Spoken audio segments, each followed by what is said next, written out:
Good morning. I'd like to call the meeting of the Transportation and Infrastructure Committee to order.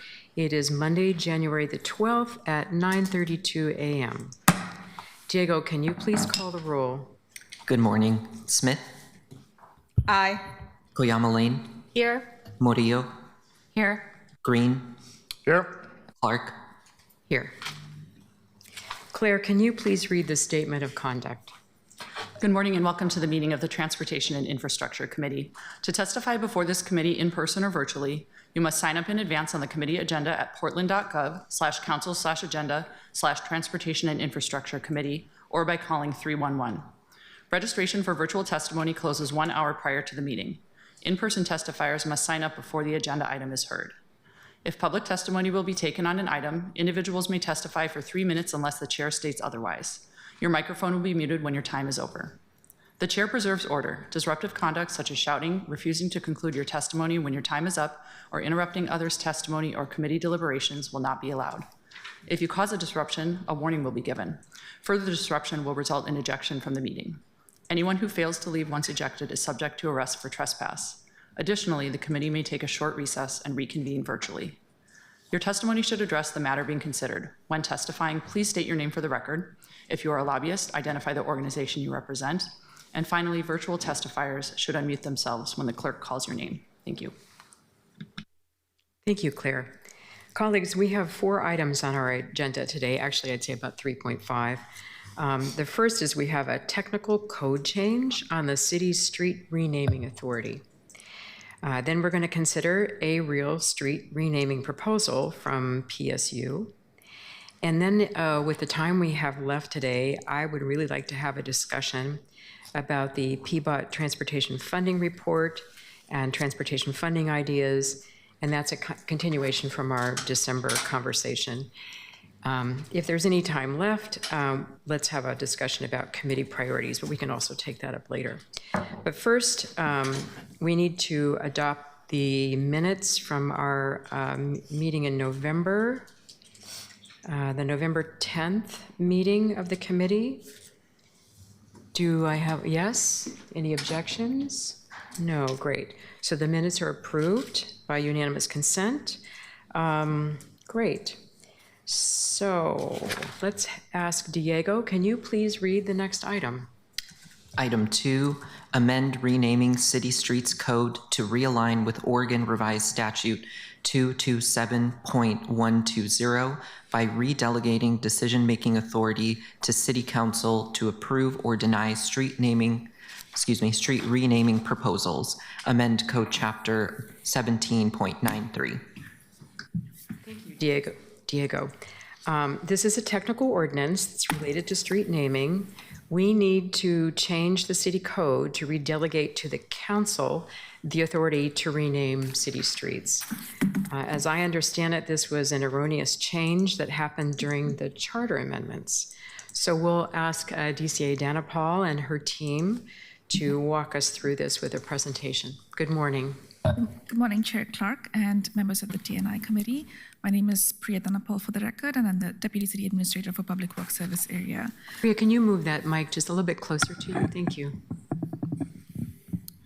Is that better, Councillor Clark? Yes. Great. Today we have 2 ordinances to present to you related to the renaming of city streets. And, oops, next slide, please.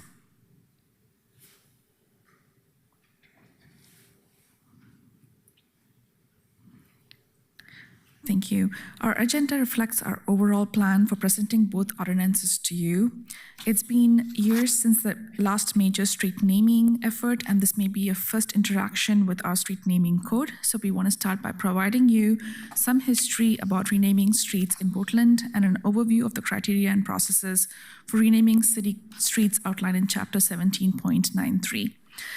Then we will present the 2 ordinances, starting with the ordinances proposing technical amendments to our street renaming code, followed by the ordinance seeking code exemptions for the Portland State University's active street renaming application.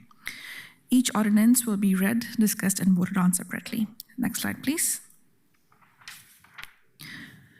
There has been significant community interest in renaming city streets to honor prominent people and/or to remove names of people whose actions are not aligned with community values. The most recent example was a successful community-driven effort to rename Southwest Stark Street to Southwest Harvey Milk Street. This street renaming was championed by former Commissioner Dan Salzman's office and approved by Council in 2018. There is also an important balance reflected in our street renaming code. While street names can and should evolve to reflect community values, the process must also account for real operational, financial, and other impacts. Chapter 17.93 exists to ensure that changes are both community supported and responsibly implemented. Changing street names impacts residents and businesses abutting the street, and addresses must be changed to reflect the new street name as well as any accounts tied to them. Additionally, businesses must incur costs such as for updating marketing materials that bear the street name. And on the city side, dedicated staff capacity is needed for PBOT to process the street renaming applications and to coordinate implementation with other city bureaus such as the Bureau of Technology Services, Bureau of Emergency Communications, as well as Portland Permitting and Development Bureau. Additionally, PBOT's ongoing resource constraints have impacted the Bureau's ability to process street renaming applications. I also want to let you know that external agencies can also be impacted, such as TriMet, who may need to update signage for transit stops due to a street renaming. And with that, I'll turn it over to PBOT Director Millicent Williams, who will walk you through the criteria and process for how the city evaluates street renaming requests and why those steps matter for transparency, consistency, and public trust. Thank you, DCA Donapal. Good morning, Chair Clark and members of the Transportation and Infrastructure Committee. For the record, my name is Millicent Williams, and I'm the Director of the Portland Bureau of Transportation. Chapter 17.93 outlines the requirements for renaming city streets and is intended to ensure that a street renaming has appropriate support and is implementable. Street renamings are no small feat and have, in the past, generated impassioned community response. PBOT staff who've been in the Bureau when major street renaming efforts have taken place know that there is often not community alignment on a proposed change and extensive community outreach is involved. Renaming Southeast 39th Avenue to Southeast Cesar Chavez Boulevard, as an example, required significant staff capacity, community organizing, and outreach. Next slide, please. The preliminary step for an applicant seeking to rename a city street is to demonstrate conformance to specific criteria for selecting a new name. City streets may only be named after a prominent person who has made positive contributions to our country and/or our local community, is a real person, and has been deceased for at least 5 years. When selecting a street, the street proposed for renaming may not be changed if its name or if the street itself is of historic significance. The street must be entirely within Portland city limits, and the name of any street must be the same for its entire length, not just portions. Our city code also limits us to processing one street naming application at a time and to implementing one street name change per year for a major traffic or district collector street. Next slide, please. This slide shows a high-level overview of our process to rename the streets. Can you go back to the last slide? As I mentioned, applicants must first demonstrate conformity to our street renaming code criteria for selecting a new street name and street. They must then demonstrate support for the proposed street renaming either by collecting at least 2,500 signatures from Portland residents or by documenting support from at least 75% of abutting property owners. Other supporting documents are also required. After the completed application is provided to the city, then it is our responsibility to steward the renaming process. These steps include notifying businesses and neighborhood associations in the affected area and convening a 3-person historic panel who have the expertise to review and determine the appropriateness of the proposed name, compliance with our selection criteria, and historic significance of the street. The historian panel passes on their recommendation to the Planning Commission, who will hold a public hearing on the matter. Excuse me. The city will conduct a postcard mailing survey of each legal owner and each legal address abutting the street, notifying them about the upcoming Planning Commission public hearing regarding proposed street renaming and request their input on the proposed name change. After their public hearing, the Planning Commission provides their recommendation to the city to approve or deny the application through council action. Not captured on this slide is the implementation work that follows approval of a street renaming that PBOT coordinates with other bureaus such as PP&D or Portland Permitting and Development, the Bureau of Emergency Communications, and the Bureau of Technology Services. As you can see, there are many steps in our street renaming code process, a considerable amount of coordination that needs to happen with several parties, and robust community involvement. And I would dare say that these 6 arrows represent probably 50 to 60 steps within each in terms of staff involvement. Due to ongoing resource constraints, PBOT has been unable to budget for staff time to community-initiated street renaming proposals, and in 2023, we temporarily paused the processing of applications. Next slide. However, we are here today because the former council directed us to make an exception to our policy for a unique street renaming case with enormous community support. On October 30th, 2024, Commissioner Mingus Mapps, formerly the commissioner in charge of the Portland Bureau of Transportation, brought forward a resolution that declared council's support for Portland State University's proposal to rename a portion of Southwest Jackson Street to Southwest Rose Hill Street after respected Indigenous elder Itway Rose Hill, who we will learn more about later. The resolution also directed the newly formed Public Works Service Area to make an exception for this proposal and assign the necessary resources to process PSU's application. Now, I will turn it over to PBOT's Policy, Resources, and Partnerships Coordinator, Cynthia Castro, who has been guiding PSU through our street renaming process and will talk about the code amendments that are necessary and timely for PSU's active application. Cynthia. Next slide, please. Thank you, Director Williams. Good morning, Chair Clark, Vice Chair Murillo, and councilors. It's a pleasure to be here with you today. For the record, my name is Cynthia Castro, and I am PBOT's Policy, Resources, and Partnerships Coordinator. As was mentioned, Chapter 17.93 outlines the requirements for renaming city streets. For our first ordinance, we are seeking council approval to make amendments to Chapter 17.93 that will redelegate decision-making authority to City Council for renaming city streets in alignment with state law and our Portland zoning code. The legislation also updates the current name of our Planning Commission and clarifies authority of our city traffic engineer. Next slide, please. During the citywide effort to update city code to align with our new form of government in the fall of 2024, Chapter 17.93 was amended to place decision-making authority for renaming city streets with the city administrator rather than city council. In my work to help PSU navigate our street renaming process, I discovered a discrepancy between this new city code and state ORS. Next slide, please. In order to maintain alignment with state ORS around street renamings as well as current city zoning codes, we need to amend the current code to reestablish city council as the authority. The state citation and zoning code citation are highlighted on this slide. Next slide, please. And presented on this slide are the proposed amendments under the review of application and public hearings section of Chapter 17.93.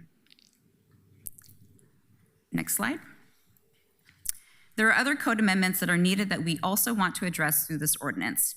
First, the Planning Commission is still referred to as the Planning and Sustainability Commission in our code. An amendment is needed to reflect the current title of the Planning Commission. Throughout Chapter 17.93, responsibility is given to the city engineer. However, the responsibility for oversight and implementation of Chapter 17.93 lies with our city traffic engineer, requiring a code change to correct. I want to thank Sandra Wood, Principal Planner with the Bureau of Planning Sustainability, and our acting city traffic engineer, Anthony Butzek, who both helped with this ordinance and are here to help answer questions. And that concludes our presentation. Thank you very much for the presentation. I have to say that I appreciate the history, but also I had no idea how complex this is. You don't just go slap up a new name on a sign, that it's much more involved. And now I understand partly why it's taken so long to get to this particular street. So I appreciate that you made an exception in this situation. Diego, do we have anyone signed up to testify on this? No one has signed up. Okay, thank you. Colleagues, I see one hand up. Do we have some questions or comments? Councillor Koyama Lane. I want to thank Mayor Wilson and for bringing this forward and for working with you all, with PBOT, with the DCA. Want to appreciate the years of engagement with PSU and the community and the commitment that it's taken to get this ordinance. It feels very appropriate that we honor Itway Rose Hill by renaming this street, especially considering her role in PSU's Native American Student and Community Center, which is a beautiful community resource here in this district. And I need to say that renaming a street is a meaningful and visible step towards being an anti-racist city, which is one of our city's core values. Names matter. They reflect who we honor, what we remember, who feels welcome in our public spaces. And at the same time, I also want to be clear that this work cannot stop just with renaming. If we are truly committed to being anti-racist, we must ensure that symbolic actions like this are paired with sustained, substantive efforts to address inequities in our policies, practices, investments, and council actions. This vote is an important step, but I do hope my colleagues agree that it is only one step and we must continue pushing ourselves to go further. Thank you. Thank you, Councillor. Councillor Green? Thank you. I just want to acknowledge the complexity that's involved in this. I know it's not just a simple thing to do, and it does take a lot of staff time. And so just want to say thank you for that. And thank you for the long-term engagement with all the stakeholders involved and your doggedness. As my colleague said, this was a really important thing to take up and not lose focus on. So going to be really excited to vote on this. And I'll just say that Councillor Koyama Lane and I have been working together to try to actually move forward on, policy changes that might have more meaningful roles for tribal engagement. And I look forward to doing that work, continuing that work in this year. But I'm really proud to be a District 4 councillor and say yes to this today, because this is very much in my district. So thank you. Thank you for that, Councillor Green. Any other comments, questions for the witnesses?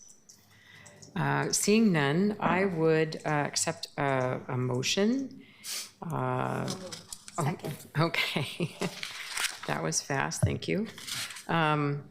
So we have, I think it was Councillor Smith moved the ordinance, and it's ordinance document number 2026-007 to the full council with a recommendation to pass, and Councillor Koyama Lane gave us a second. Is there any further discussion on this topic? Okay, seeing none, will the clerk please call the roll? Smith. Aye. Koyama Lane. Aye. Murillo. A wholehearted aye, thank you. Green. Aye. Clark. Aye. With 5 ayes, the motion carries, and the ordinance, document number 2026-007, will move to full council with a recommendation to pass. Terrific. Thank you so much, and thank you for all the background, the history. And Diego, can you please read the next item? Item 3, exempt certain code requirements under City Code Chapter 17.93, renaming city streets for the proposed renaming of a portion of Southwest Jackson Street to Southwest Rose Hill Street. Thank you, Diego. So our colleagues at PSU are here today with us with a proposal to rename a portion of Southwest Jackson Street to Southwest Rose Hill Street. We've already mentioned that the renaming honors a very well-respected Indigenous elder, Itway Rose Hill, who helped establish PSU's Native American Student and Community Center that's located on what is currently called Southwest Jackson Street. I just have to say that I was there. I remember when it was opened and actually had spoken at different events there many, many years ago. I've been told that it's a tribal custom to place Itway before the name of someone who has passed as a sign of respect when speaking about them. So again, I'm going to hand this off to DCA Donna Paul and our panelists to tell us more about this proposal. Good morning again, Chair Clark and councillors. For the record, my name is Priya Dhanapal in the DCA for Public Works. As mentioned earlier, this next ordinance also concerns are street renaming code and is necessary to progress PSU's application to rename Southwest Jackson Street. This ordinance is intentionally narrow and case-specific, and it reflects both council's prior direction and the circumstances surrounding this proposal. Next slide, please. This is the agenda for a presentation. We've referenced PSU's proposal to rename Southwest Jackson Street, and we'll start by giving you more background information, followed by an overview of the code exemptions for this proposal being sought through this ordinance. We will then conclude with invited speakers, public comment, and committee discussions. As with the first ordinance, we want to be clear about how this proposal fits within our broader street naming framework and why legislative action is needed at this stage. Next slide, please. As we shared in the previous presentation, on October 30th, 2024, former Commissioner Mingus Mapps brought forward a resolution declaring council support for PSU's proposal to rename Southwest Jackson Street to Southwest Rosehill Street and directing the newly formed Public Works Service area to make an exception to PBOT's street renaming pass, given the unique circumstances of this case and the enormous community support. Council unanimously approved the resolution in front of a large crowd of supporters, including Native American community members, PSU students and faculty, PSU President Ann Kurd, Downtown Neighborhood Association representatives, and Itway Rose herself, who you can see seated in the front of the photo. And I had the privilege of being there that day and meeting Itway Rose Hill. Council's action recognized not only the level of community support, but also the limited geographic scope of the request and its direct connection to a specific cultural and institutional context. Since the passage of the resolution, PBOT has been guiding PSU through a street renaming process. The work is ongoing, and it is what brings us here today. Today's ordinance represents a necessary legislative step to allow that work to continue in a way that remains aligned with the city code and council's previous intent. Next slide, please. This is a map that shows the 3 city blocks currently named Southwest Jackson Street that PSU is proposing to be changed to Southwest Rose Hill. The map also shows the university's Native American Student and Community Center, which is located on Southwest Jackson Street. With that, I will now turn it over to Cynthia Carmina Gomez from PSU, who will give you the background about the community-driven street renaming effort before we discuss the specific legislation before you today. Good morning, Chair Clark, Vice Chair Murillo, Vice President Kumaya Lane, Councilor Smith, and Councilor Green. For the record, my name is Cynthia Carmina Gomez, and I am of Yaqui descent from northern Mexico. I serve as the Director of Local Government and Community Relations for Portland State University, and I'm also the project steward for the renaming effort of Southwest Jackson Street to Southwest Rose Hill. For years, students and elders have had to enter a space designed for Indigenous healing and success on a street named after Andrew Jackson, the architect of the Indian Removal Act of 1830. By finalizing this change, we are not just updating a sign, we are aligning our city's physical geography with its stated values of equity and historical truth. 2 blocks of the 3-block stretch, which we are asking to rename, is located within the city, Portland State University's campus, abutting the Native American Student and Community Center. The Native American Student and Community Center is a gathering space that celebrates and empowers student success through culturally relevant programming, academic support, and intergenerational community engagement, preserving and perpetuating intertribal connection for Native American, Alaska Native, Pacific Islander students and our allies through tradition, ceremony, and storytelling. Next slide. This renaming effort was a year-long advocacy campaign led by Indigenous staff, community members, and students. While the city previously paused street renaming applications due to capacity constraints, the council's decision to make an exception for this 3-block section was the right one. It recognizes the unique significance of this location and the profound impact this change has on the Indigenous community. Renaming Southwest Jackson to Southwest Rose Hill Street is an important step in making our city a place where everyone can feel they truly belong. Next slide. Renaming the city street after Itway Rose Hill is a deeply fitting tribute. Itway Rose Hill was a cultural keeper and former Native American Student and Community Center student coordinator who served as a vital mentor to generations of Native students. She was a driving force behind the vision for the Native Center, advocating for its creation from the 1980s until it became reality in 2003. Itway Rose Hill's life work has been about cultivating a sense of belonging and representation. In a city that sits on the traditional homelands of the Multnomah, Kathlamet, Clackamas, and many other indigenous nations, it is exciting when our public spaces reflect the leaders who have worked to preserve and perpetuate these cultures. Thank you for your commitment to this historic transition. And now I will turn it over to Cynthia Castro, which I have so much gratitude for all of the work that she's done to help us get to this point and supporting and wrapping herself around our community. It's been quite a process, and we just want to honor her, her time. Yes, thank you. Next slide. Thanks, Cynthia, and thank you for those kind words. It's been a pleasure working with you all as well.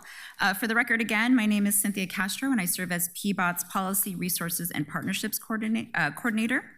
I've been working alongside Cynthia, another member of PSU's renaming work group, as well as our city traffic engineer and other relevant city staff to complete the steps in our street renaming process.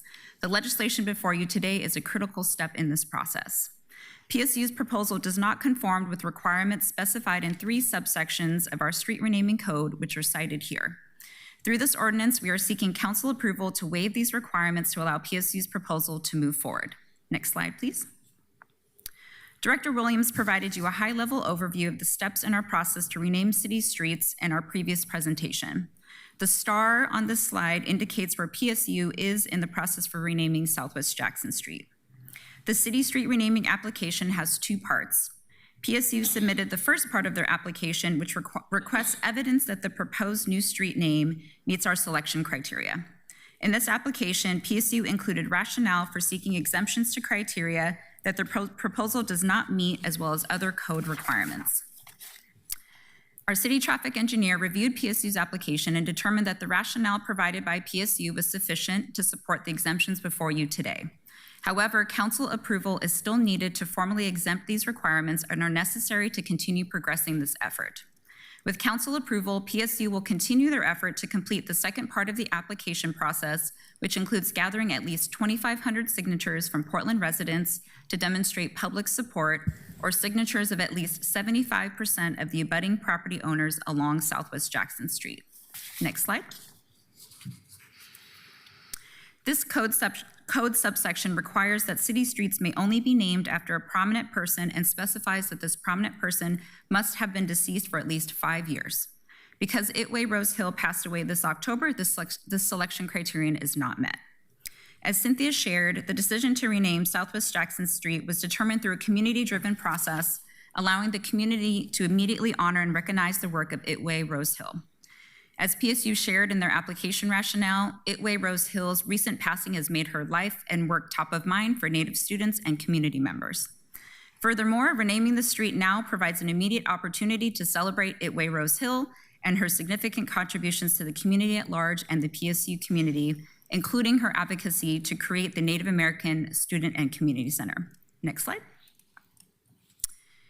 This code subsection requires that the name of any street must be the same for its entire length and that renaming only portions of a street is not permitted.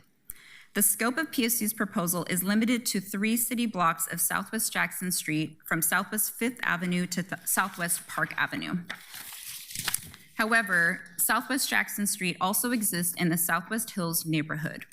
Therefore, an exemption is needed since PSU's proposal does not include changing the name Southwest Jackson Street in its entirety. As was mentioned in our previous presentation, renaming a street impacts residents and businesses on the street. Limiting the renaming to this segment reduces the cost and administrative burden of changing the name for all property owners along the entire length of the street within city limits. This exemption request follows the precedent of renaming a portion of Southwest Stark Street to Southwest Harvey Milk Street, unanimously approved by City Council in 2018. Next slide. The Native community has requested that the name of Itway Rose Hill not be displayed alongside Jackson due to the harmful historical association with the Indian Removal Act.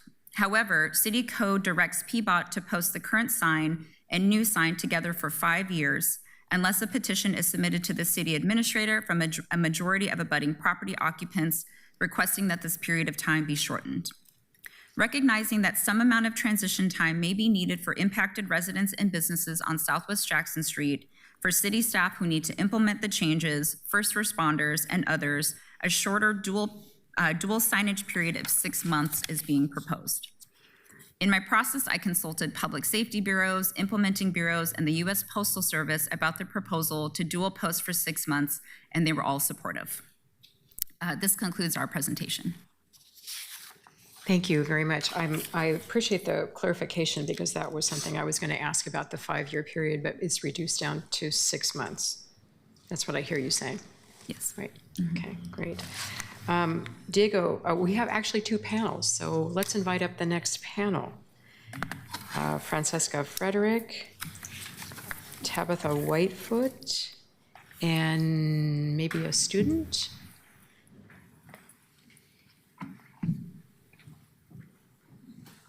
Thank you for being here today. We're looking forward to hearing from you.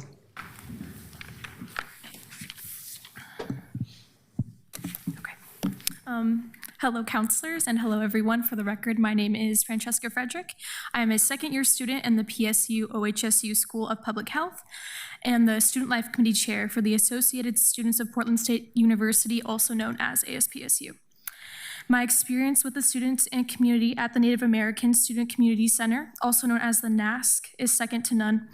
I am not Native American myself, but I have found a home and a strong sense of belonging amongst these beautiful people.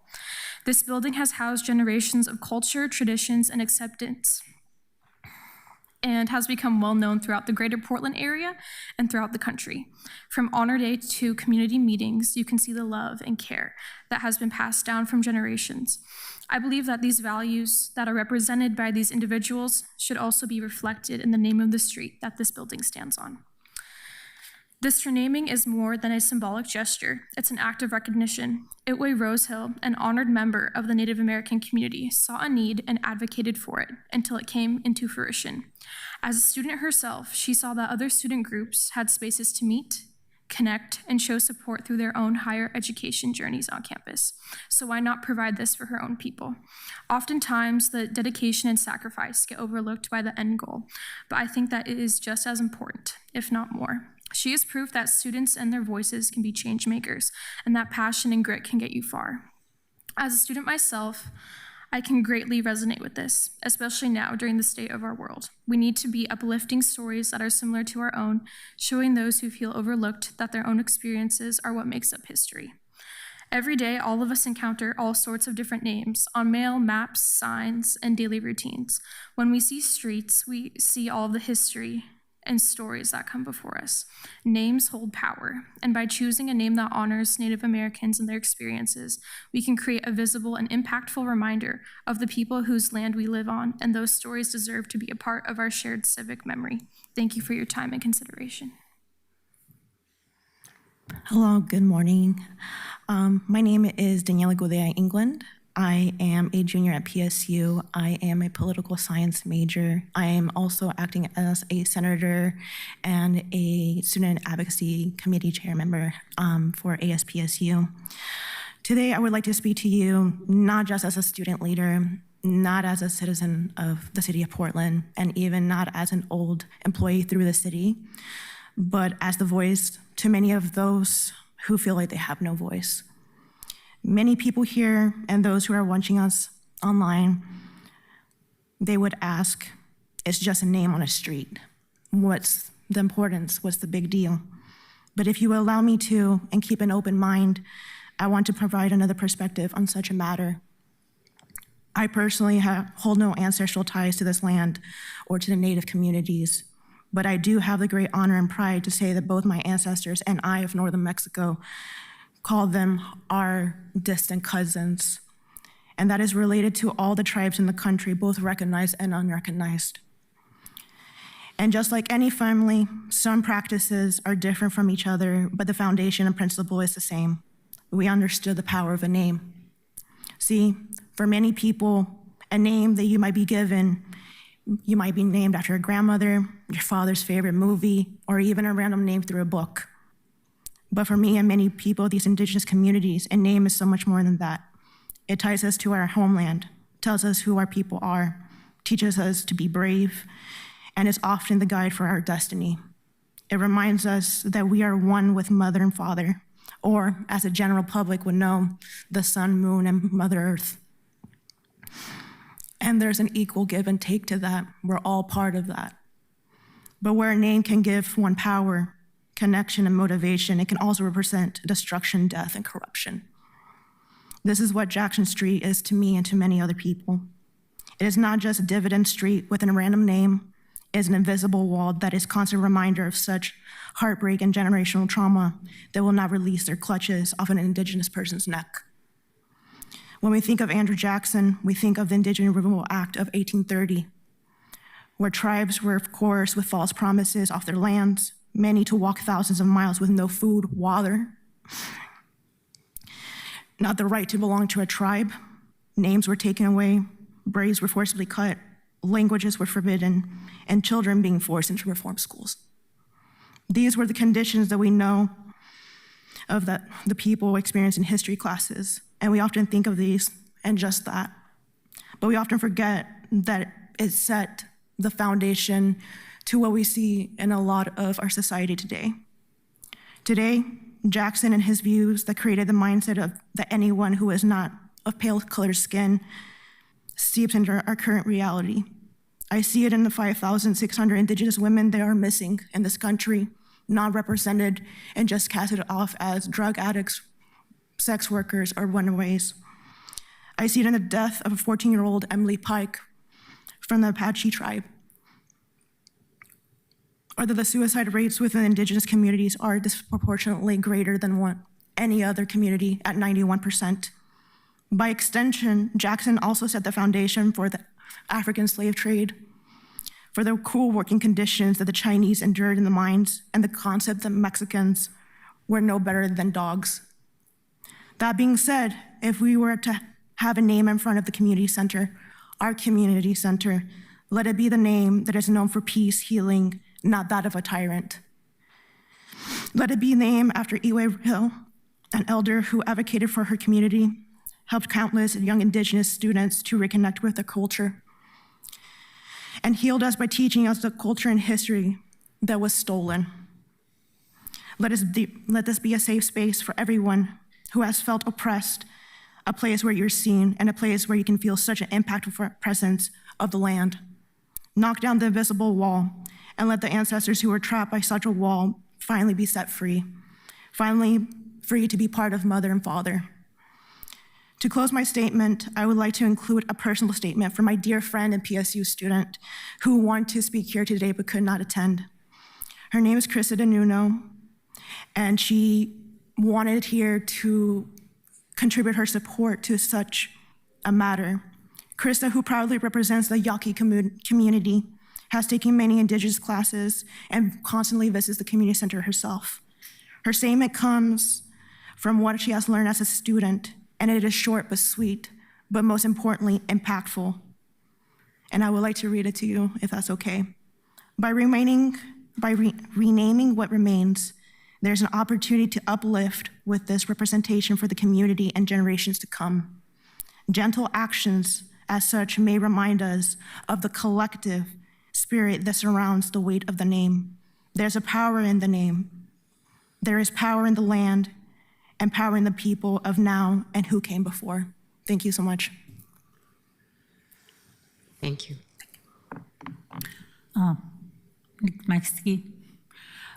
My name is Tabitha Whitefoot. I'm a member of the Yakima Nation. My dear friend and I were very close. She was an educator, counselor, advocate, and mentor. As grandmothers, these were traditional roles. With experience and knowledge, we tried really hard to create a system that cradled our students to the point where they could become active members of society, and especially at home. At the Native American Student and Community Center, our first cohorts have become an amazing group of human beings. They love each other like cousins, but they also, we have created we have a chief now. We have people who are leaders in the community. We have people who are working in media, and one of our filmmakers was awarded the Genius Award 2 years ago. We're proud of our students, but we're more proud of the love they have for one another, because we created a home place for people that were a bit scattered. The NASCC on the PSU campus was the fulfillment of a long-time dream of the Native American community. It had gone on for decades. We have been honored to meet the students and communicate to build resilience and connection throughout their lives. Change is significant in terms of the name for a number of reasons. It honors someone who came through the ranks to have bachelor's degree, master's degree, professional recognition. When we were still, the pair of us, statistically significant. It's not, at those days, it wasn't normal for tribal members to become where we were able to actually change some of the notions that were going on. And especially in these times, as we're related, we need to give everybody the chance to be safe in their voice. Worrying about my own grandchildren because they are brown-skinned and black-haired is a constant worry. And I think we all need to embrace that it is pride that brings us together and creates resilience. I consider my good friend a legend. She did so many great things, but I also think that we need to continue to lift up for youth and for other people in the community that we are also part of this society. We are part of the 21st century, and that we have made differences.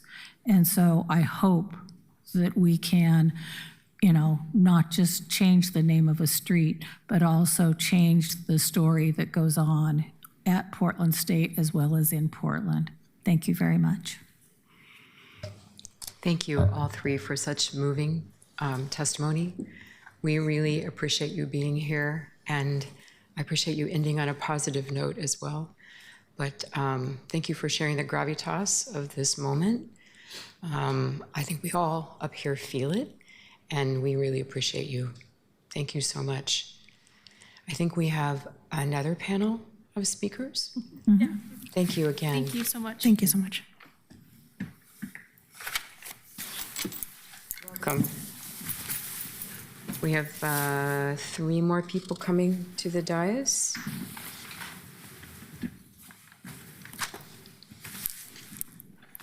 Thank you for being here today. I'm not sure which one of you wants to start.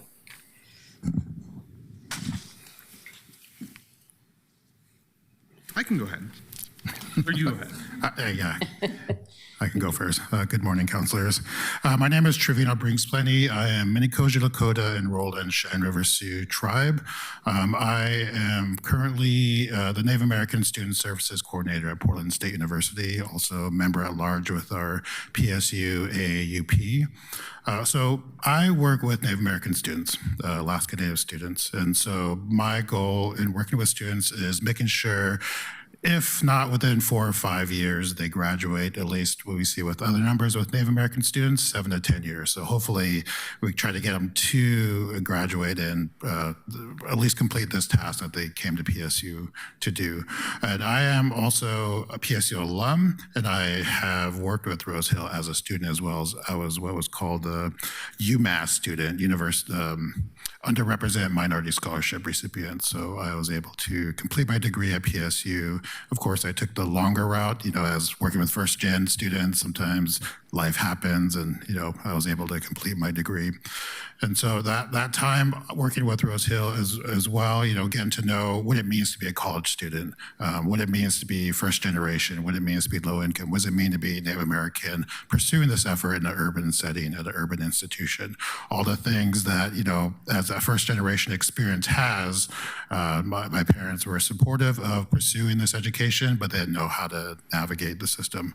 And that's where folks like myself and Attaway Rose Hill come into play, where we can give them the tools to help navigate the system there. The complications of the alternate reality that is a student, not everyone gets the opportunity to pursue that. So the rare opportunity that we do have Native American, Alaska Native students, and I get to work with them, help navigate Wayfind through PSU, I honor that relationship with them and hopefully illuminate them and the possibilities in creating their narrative as they graduate from Portland State University and pursue their life, what they're going to do. And with that too, I reflect back on the moments of getting the building. When I was a student, the building wasn't there. We were actually student group located in the sub-basements or with the other students out of sight, out of mind for a lot of the institution. But the students there advocating for the building being constructed. I remember helping out with going to what is affiliated tribes of Northwest Indians and doing a resolution to get support from them to get the building going. So the collective effort and part of that with elders, with people who worked at PSU, with students, that collective effort really created what the building is now. I since graduated when the building was open, so I didn't get the opportunity, but now narrative is important, right? So part of my conversation and engagement with students is helping them build that narrative, instill that internal monologue that they have that they can do what they came to do. And we try to set a timeline for what that is, but life happens. But know that relationship that we have with students is there, and if they pursue other things outside of PSU after they graduate, they still have that connection back to there.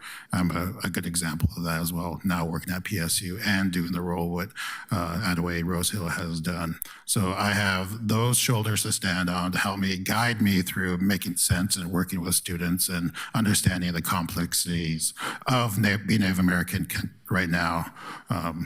That's my role. So that narrative development that we have for our students and envisioning themselves graduating, the complications and stress that goes along with being a student, I help them through the process on the day-to-day. And so that's really important in building that relationship and building that narrative. With that, we often think about vicarious trauma through narrative, right? So in this process of changing the narrative for the name of the street there at the Portland State, outside the Native American Student Community Center, we can do what may be in the narrative conversations I have with students of vicarious healing in that process. So now going from what is the Indian killer of Andrew Jackson, we can say that has been there, but here's the effort of the community here at Portland State, and along with everyone else, Native and non-Native, to make a change and changing that narrative. Thank you.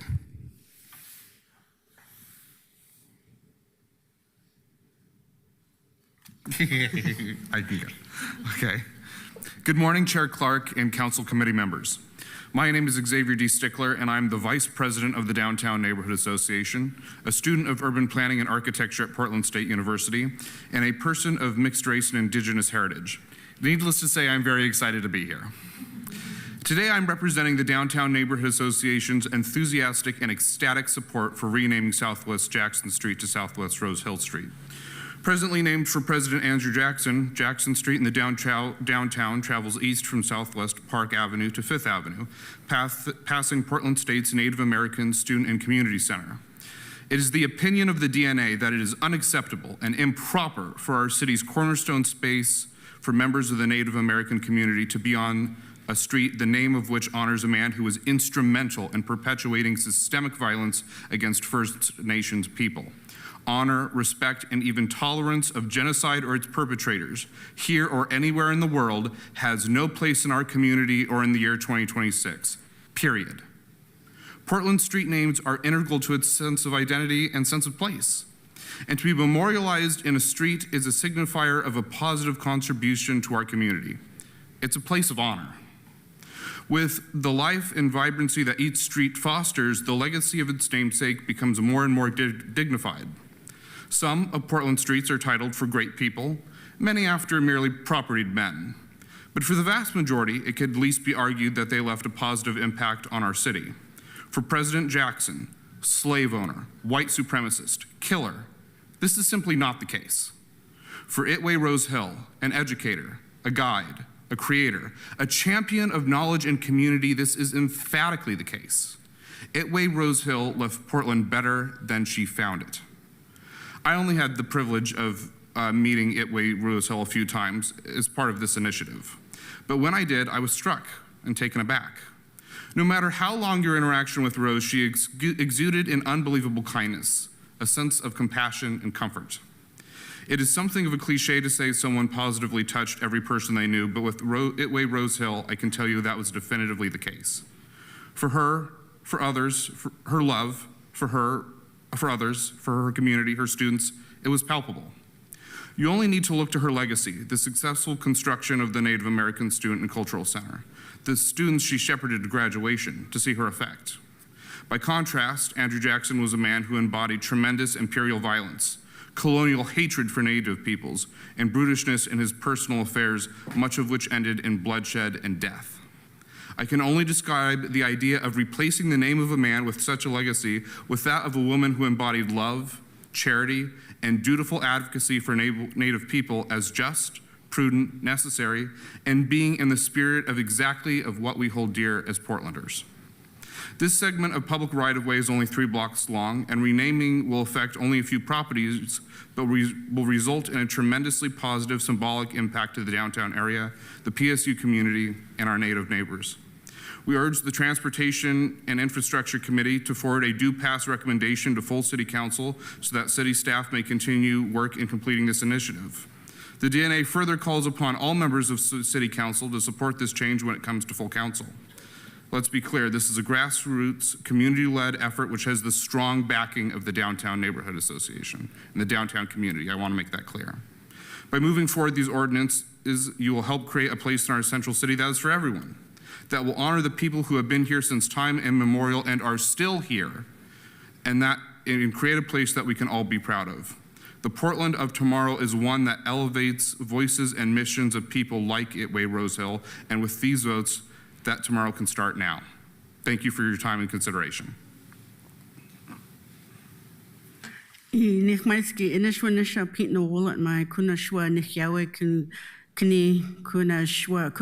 Portland State University. Good morning, council members. My name is Modesta Minthorn, and I am the executive director for Tribal Relations at Portland State University. I am here today in support of necessary code exemptions required for the street name change from Southwest Jackson to Southwest Rose Hill Street, Itway Rose Hill. Place names are not neutral. They are powerful markers of what society values and whose history it chooses to celebrate. Over the past 20 years, the Native American community that has had opportunity to utilize the Native American Student Community Center has repeatedly expressed concern over the name of the street. I believe that concern remained quiet only as the community waited for the right time to introduce the needed changes, and I believe it's the right time and the right place now.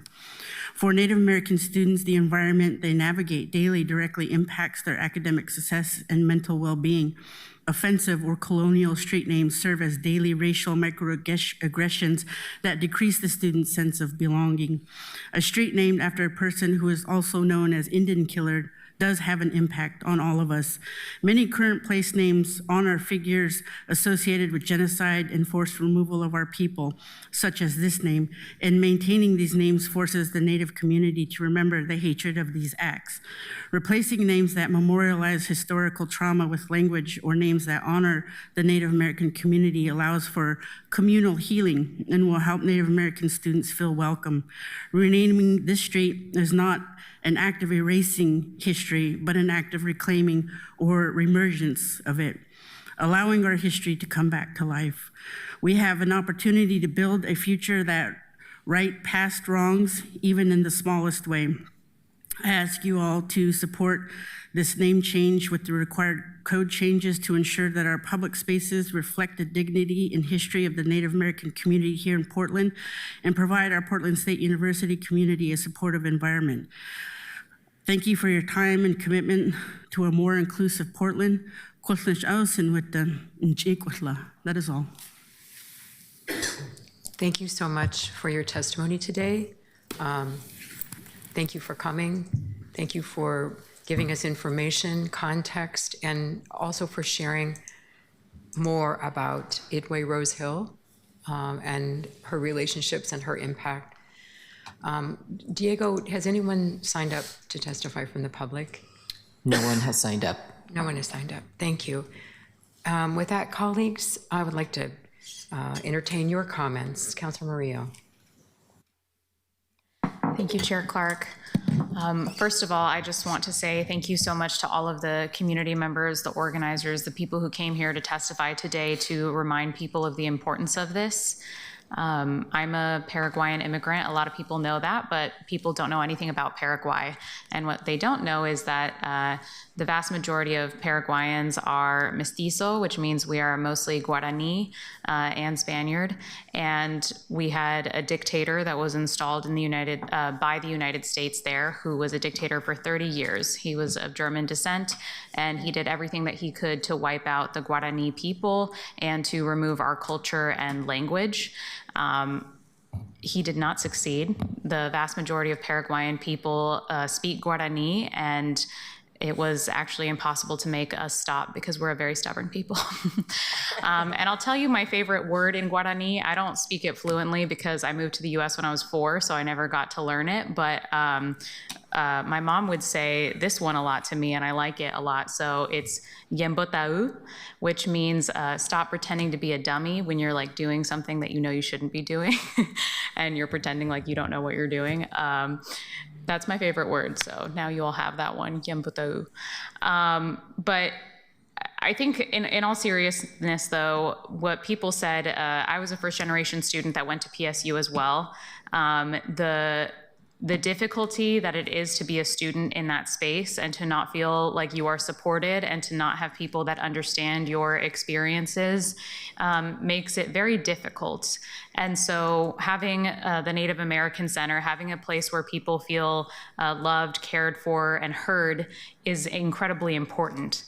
And I know more than I know just as well as all of my colleagues and the folks here today that who we choose to memorialize and why and how and who we erase is indicative of what we value and cherish in this society. And I am so grateful for all of the work that was done to change this street name. This probably should have been done a long time ago. I want to specifically thank Cynthia Castro for all of the work that she did to make this happen. You have been absolutely tenacious for years pushing this project forward, something that should have been easily done, but that the bureaucracy made it incredibly difficult to do. So I just want to say thank you for all of the work that you did in conjunction with community to make these changes.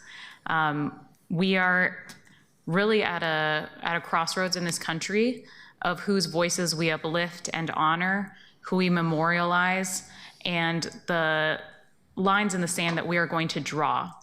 And I see that our fights are united, We must stand in solidarity with one another at this time because we have more to gain by coming together than by being apart.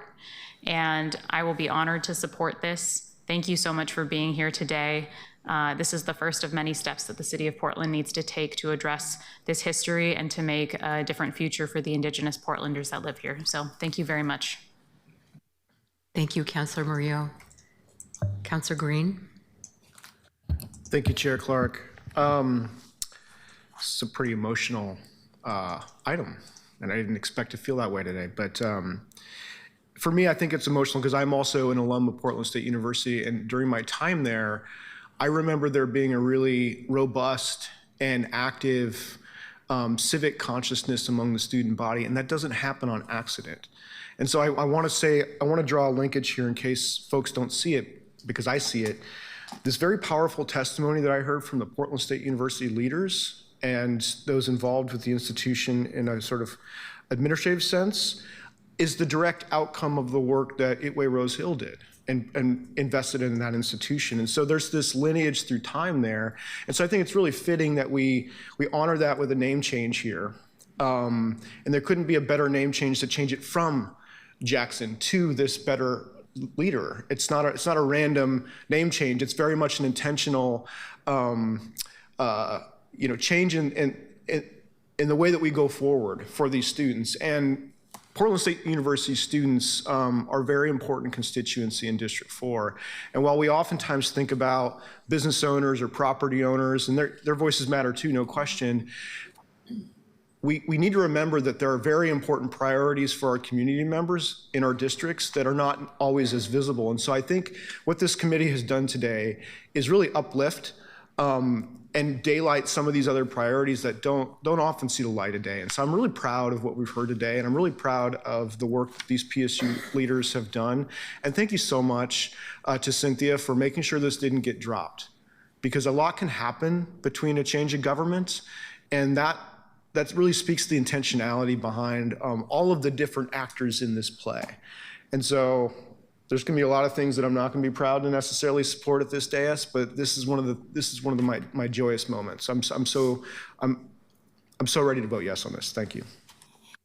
Thank you, Councilor Green. Councilor Koyama Lane.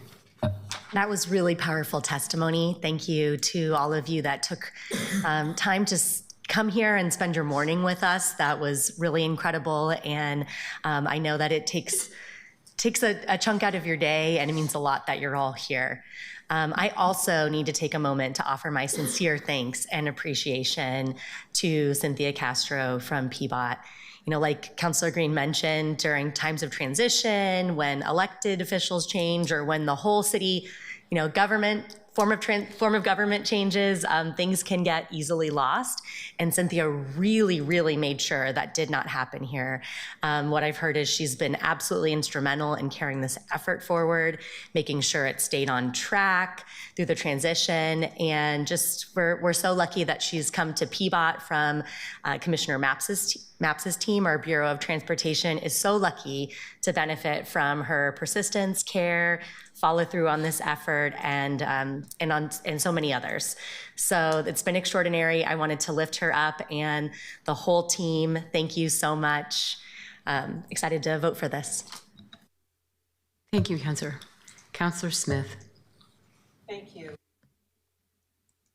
Thank you all so much. It feels weird, no one's sitting at the table, to not be able to talk to someone. But this is very important. And the actual challenge to get to this point is a part of the struggle as well. The name Jackson may be associated with controversial views and engaged in practices that are not aligned with our contemporary values. Changing the street name to Rose Hill, it demonstrates our ability and our commitment to inclusivity and respect for all community members. And the name Rose Hill evokes positive imagery and natural beauty, which can enhance the area's appeal. And this is going to, for sure, promote community pride, and visitors who explore and engage in the neighborhood, now they'll know what that means and how important it is to make sure that we have those positive images up. I believe that this name change to Rose Hill could attract more visitors and local businesses that will create opportunities for economic growth in the area. And with attractive names and with the history behind it, it is something that we can celebrate at community events and activities. So it is my great honor to be able to say I will be supporting this new change. It is important, it's critical, and you all who lent your voices this morning were very, very powerful. I'm so proud to say that I represent all of you here in the city of Portland. Thank you so much. Thank you, Councillor Smith. I'd just like to say a couple of things and refer back to Mr. Brings Plenty testimony as well. I'm also a first-generation student in my family. And there's a lot more we could say about the pain that was caused by President Jackson. I know he was responsible for the resurgence of the Ku Klux Klan, which we're still suffering from. The testimony today was very moving. Everyone that came here today and all of your collective long-term effort, all of you to make this happen, I really appreciate it. I think for all of us up here, it's a very emotional moment. But I wanted to address one comment that Mr. Briggs Plenty mentioned, and that is vicarious healing. And I feel it today, that vicarious healing. I think we need more vicarious healing, not just in our nation and in our community, but on our city council as well. We need that vicarious healing, and I thank you all for bringing that up today. I appreciate that. It is a very emotional moment, and thank you all from the bottom of my heart, everyone who came and spoke today, and everyone who's been working on this for years. It's been a long time coming. So with that, colleagues, I would ask for a motion to send this ordinance to the full council with a recommendation to pass. So moved. Rock, paper, scissors. Okay. Let's say that, I think that might have been a tie between Councillor Smith and Councillor Murillo. Murillo, go ahead. Let's say that Councillor Murillo has moved the ordinance, document number 2626008, to the full council with a recommendation to pass, and Councillor Smith has seconded that motion. I don't think there's any more discussion, comments. Will the clerk please call a roll? Smith. Aye. Oyama Lane. Aye. Murillo. Aye. Green. Aye. Clark. Aye. With 5 ayes, the motion carries, and the ordinance, document number 2026-008, will move to the full council with a recommendation to pass. Thank you, everyone. Before everyone leaves, I would like to do something that we have not done here in this committee before. I would like to ask for a 10-minute recess, that we come back here, resume our meeting at, I think it's 10:40 at 10:50, so that we have a chance to compose ourselves and maybe chat with some people in the audience. Great. We will return.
I'd like to call the committee back to order after our recess, after a very moving morning, an excellent morning. Colleagues, Diego, I think you need to read the next item, please. Item 4, committee member discussion on transportation funding resolution report and committee priorities for 2026. Thank you, Diego. Colleagues, I kind of wanted to pick up where we left off in December at our last meeting when we were presented with the PBOT report. I know that we've been mulling over it on our own, thinking about it, rereading it, and I know that I have some more questions, and I'm hoping that you do too, or concerns, some thoughts that we want to put on the table before we discuss this at our next meeting on the 26th and start really digging in on the specifics. At that meeting, I'm hoping we have a more robust report about the funding options and addressing some of the issues and concerns that we'll raise today. And then if we have additional time, which we have until 11:30, I'm open to also sort of brainstorming issues. We have a few items on the agenda. Councilor Murillo and I have discussed some future meeting topics. I know we're going to talk about TriMet at our next meeting, kind of take a deep dive into their situation. But with that, I'm open to hearing what you have to say or questions you have. Should I just go ahead and start with my own? Yeah. Or okay, I'll just prime the pump here a little bit.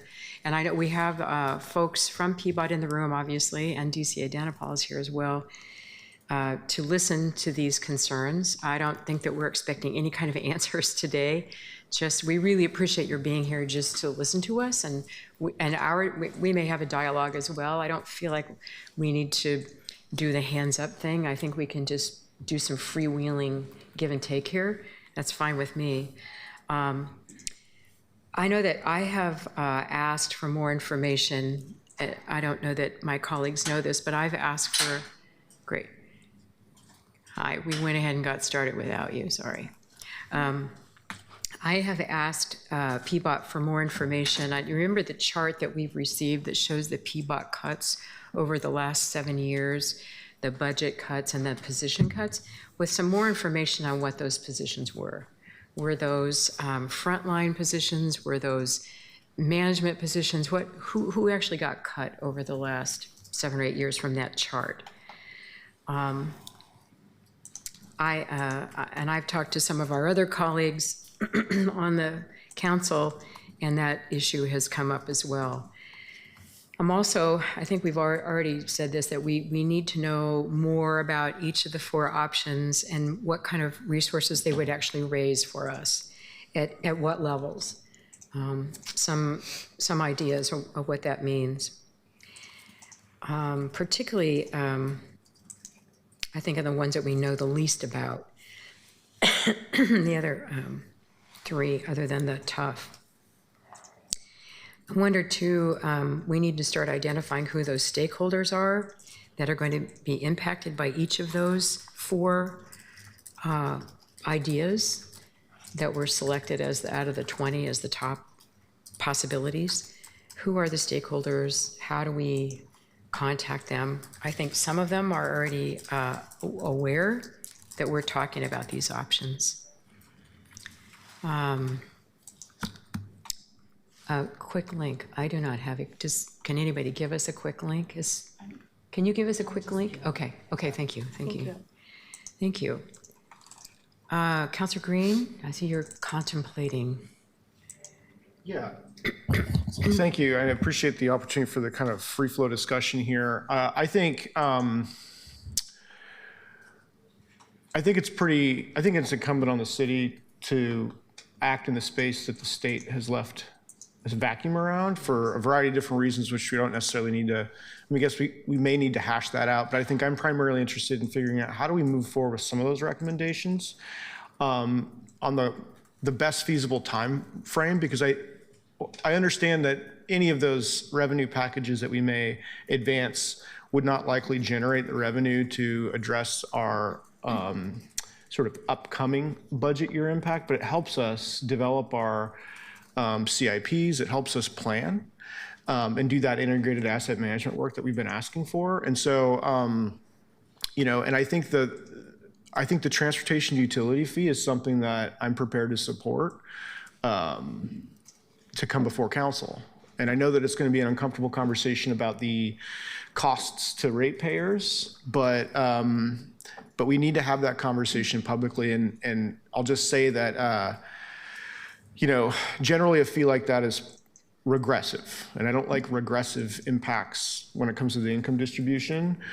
However, if you ignore the benefit side of what you get for that fee, then we can recognize that the lack of infrastructure falls most acutely on some of our poorest Portlanders. Like, Councilor Smith, your advocacy for District 1 sidewalks and paving and all the things is a direct response to that recognition that some of the poorest Portlanders don't have basic infrastructure, as do some constituents in our district as well. Southwest Portland, where we lack infrastructure, is also home to a high density of immigrant communities. And so I think, I'm prepared to make the case that when you look at the costs and the benefits together, that might be a net neutral impact to this question of it's regressive or not. And so I would like to see that move forward and have a conversation about how we can get that going as fast as possible. Who is on first? Who leads that? Does it need to come out of this committee? Are we waiting for the mayor to bring it forward? Those are the things that I would like to know. The other piece is I want to kind of bring out into the public some of the conversations I've had privately, or just whisperings in the hall around potentially approaching the climate investment plan amendment process with a lens towards using some PSEF revenue to support TriMet through some sort of an IGA. And I want the experts who know a lot about that to be able to talk to this committee, because in my view, the biggest threat to our climate goals is backsliding and losing ground on ridership, which is a potential doom loop, if you will, for transit. Because once people switch away from riding a bus and they decide to get that car, they're never going to go back to riding a bus. Or if they do, it'll take pretty Herculean effort to do so. And so that then feeds on itself in a doom loop sort of situation. And so I know that our Chief Sustainability Officer, Vivian Satterfield, has some expertise and some thoughts on that, and maybe some of the limits there. I know that my colleagues in the climate committee have also probably talked about this too. And so that's an integrated piece that I hope that we can look at together. That's excellent. I really appreciate that. I appreciate your candor as well. And I also feel abandoned by the federal and state government, and that we're kind of on our own here, going to have to help ourselves or raise our own revenue. I like your idea about the TriMet as well, and maybe we can discuss that at our next meeting also. And clearly, transportation, I think, is the biggest contributor to the climate impact as well. So that's really important. Councilor Rio.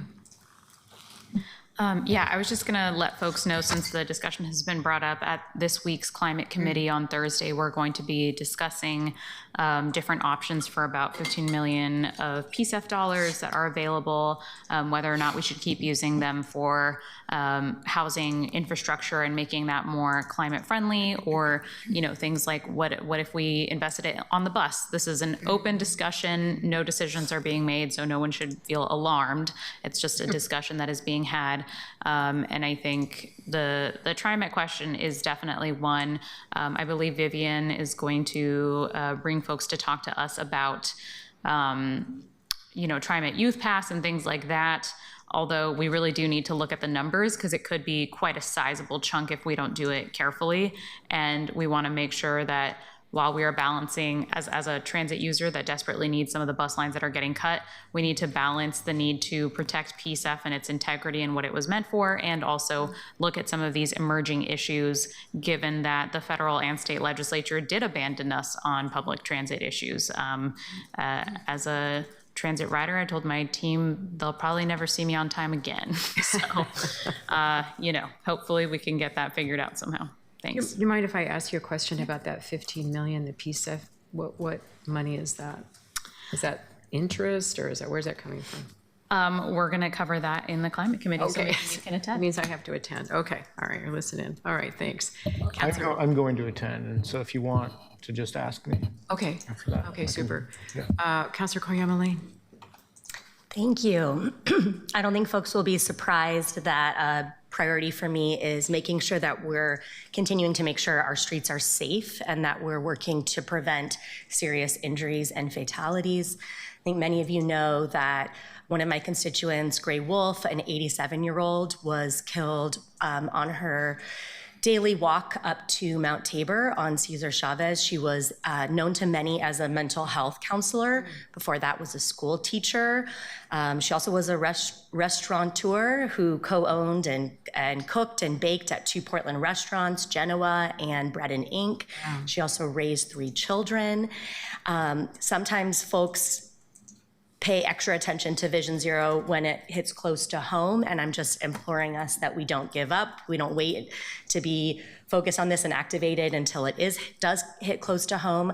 I have a monthly constituent coffee, and on Saturday, one of my constituents, Darlene Sherman, showed up and gave me permission to share. So she's been a Vision Zero advocate. She's also an incredible volunteer. And when she was on her way to volunteer at the Clinton Triangle, where she does some sweeping just this past November, she said I could share that she was hit by a car as a pedestrian on Southeast Woodstock and 72nd. She was in OHSU for 7 fractures in her pelvis and a fracture of her left tibia. She's had surgery. She had to go to rehabilitation. I got to visit her in December, and this is very real. This is happening to our neighbors, to our constituents. We need to make sure we're protecting our constituents. That includes family members, elders, kids. I'm excited for what is coming out of the community. So you'll know that soon, if I haven't spoken to you already, that Bike Bus has a piece of legislation, a resolution that I'm helping them move forward with that is around just really getting more information. I think this is a place where we can be moving forward in this time. It's around a pilot to figure out how do we actually lower the ADT or the average daily traffic. And this is specific on some of our routes to schools, and have been appreciative of the leadership from PBOT in this also. Another area that I have as a priority is tactical urbanism. Although it's not a revenue generator, tactical urbanism does potentially offer some innovative ways to improve our public spaces. It aligns with revitalizing our downtown core and creating safer streets. It may also provide low-cost ways to improve public spaces and test some intervention. And it also brings in community to do that. So there was a study finding that pedestrianization can transform streets into trip destinations rather than just points of transit. So those are 2 areas I'm hoping to continue discussing and working on: Vision Zero and tactical urbanism. And I'll leave it at that. Thank you. I really appreciate that. Are you in contact with Randy Gregg and what he's doing downtown? Okay, super. Great. I would just expand your Vision Zero to just say that there was a cyclist who died, I think at Division and 50th or 51st, who really ran into a pothole, who fell into a pothole and flipped over, and I don't know exactly how he died, but so I would just expand that to say that we need to deal with potholes, particularly when they're on bike routes or not just because of cars, but I think I beat that drum pretty hard, the pothole drum. So thank you for those comments. Councilor Smith.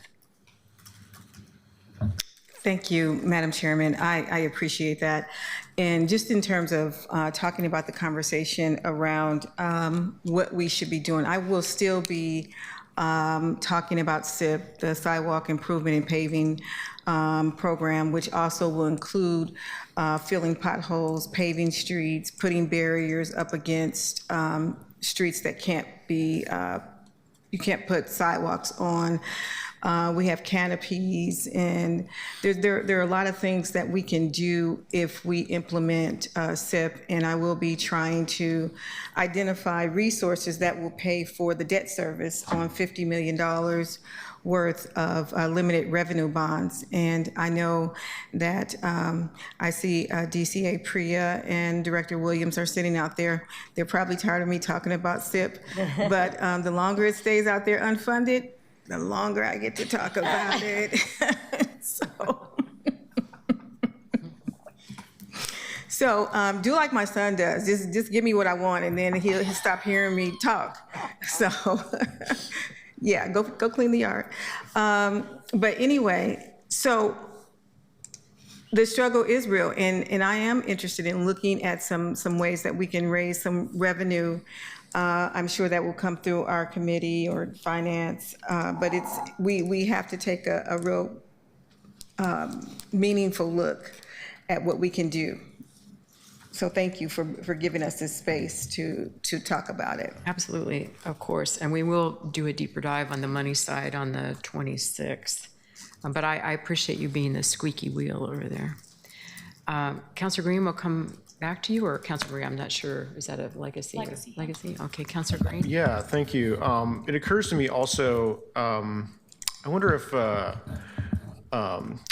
Director Williams can come up. I have a question about the financial aspects of this. And I know that there's still a lot to be developed and considered, but I thought this is appropriate committee to kind of talk through the potential, like, suppose there's a world in which we do pass at least one of these, probably the transportation utility fee, given that it's got such a stable and significant source of revenue, that we can then think about using that as a source for those limited tax revenue bonds to maybe accelerate or program in some of these really urgent and frankly life-threatening capital deficits. Is that something that the Bureau would be thinking about in terms of this, or is it rather to think about just get the money and then blend it into our other strategy? Is bonding kind of in play here? I would need to defer to either Jeremy or to our debt service manager or to our CFO, Jonas Beery. We are, however, as we consider the full scope of the need, looking at all of the avenues in which we can make most impact with the investment that's going to be potentially coming forward. So there are some restrictions about what can happen depending on the source of the funding and its ability to bond against. But know that the team, which is made up of folks from the Public Works Service area as well as the CFO's office, are working to identify a series of strategies that could be helpful.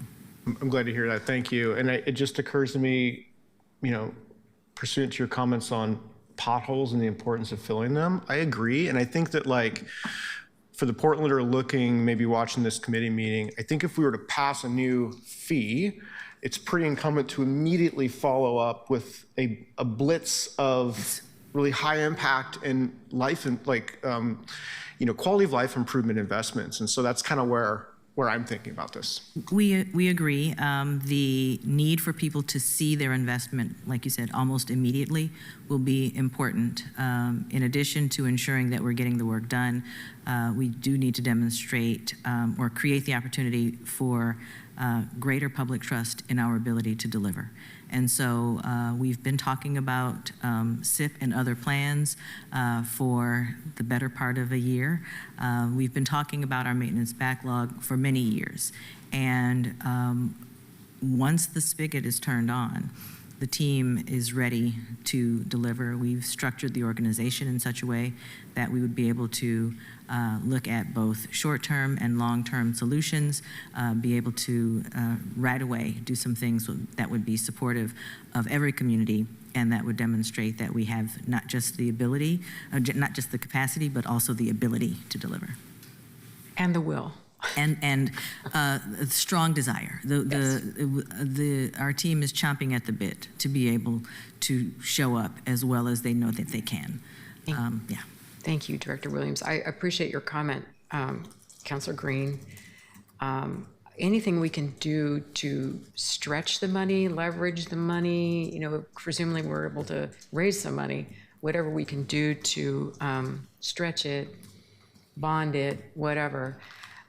Just as an aside, too, I think it's interesting that the governor's office is now talking about shifting money to O&M, right? That's Am I correct. right? Yes. Out of, I don't know where the money's going to come from, but she's talking about this very thing that we're talking about is emphasizing taking care of what we have. It's from, presumably from mostly House Bill 2017. There was funding allocation to a number of named projects, and there will be the potential of some combing back of that funding to address some of the maintenance backlog or the ongoing maintenance needs, not even the backlog, the maintenance needs. Okay, interesting. That's one place. We'll be watching that closely in February, won't we? We will be. Any other comments, concerns? Any other, I appreciate Councilor Koyama Lane bringing up the tactical urbanism. And I don't know, some of these issues cross over into other committees as well. And I would certainly be open to having a presentation on that in this committee at some point as it relates to transportation. I can see it coming up in Councilor Murillo's committee as well. But just realize that for Councilor Murillo and I, the door is open as far as ideas for future topics. We've got several meetings already planned out, but your input is valuable and welcome. Yeah, if we don't have any other comments or concerns, I just urge everybody before the meeting on the 26th, take another look at that plan, comb through it. They have recommended certain kinds of buckets that these dollars go into as well. These dollars, assuming we get some dollars. But take another look at it before the 26th, and so we're armed and ready. And with that, I think I'll adjourn the meeting of the committee. Thank you.